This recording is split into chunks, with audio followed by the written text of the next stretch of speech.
I have been asked to talk about the presidential polls, how to read them, how to know if they're accurate, how do they even get created? Like, who do they poll in the first place, right?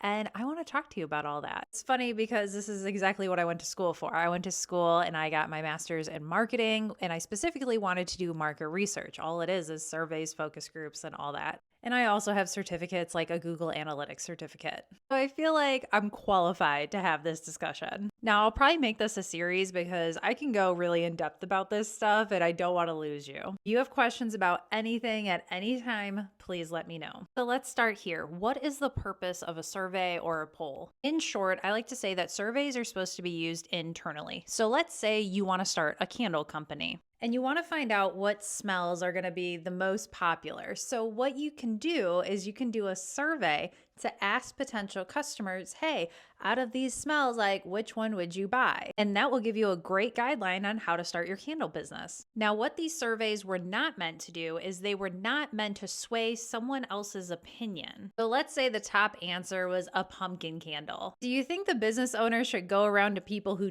didn't vote for pumpkin and try to sway them on, everyone else picked pumpkin, you should too? That would be ridiculous. But yet, that is what's happening with our political polls. But let's look at what they say here on the purpose of a survey. Market researchers use surveys to collect data on consumer behavior, product preferences, and industry trends to make better business decisions, not sway opinions, but to make better business decisions. Public opinion pollsters use surveys to gather information on political opinions, voting patterns, and public attitudes. Again, not to sway opinions. So why am I even bringing this up? Well, there's a couple reasons. One being, a lot of people look at the polls to determine if they should vote for someone or not, and that is not what they were meant for. Campaigns will do polls to see what they can personally do better. Like if a state is polling low, they can make sure, we need to hit that state. If they're doing really well in a state, they can look at that and be like, what are we doing in that state that we can mimic in others? But so often I see people say, oh, this person doesn't have a chance, I can't vote for them. But that's not why we should be voting. We should be voting based on debates, on interviews, on policy.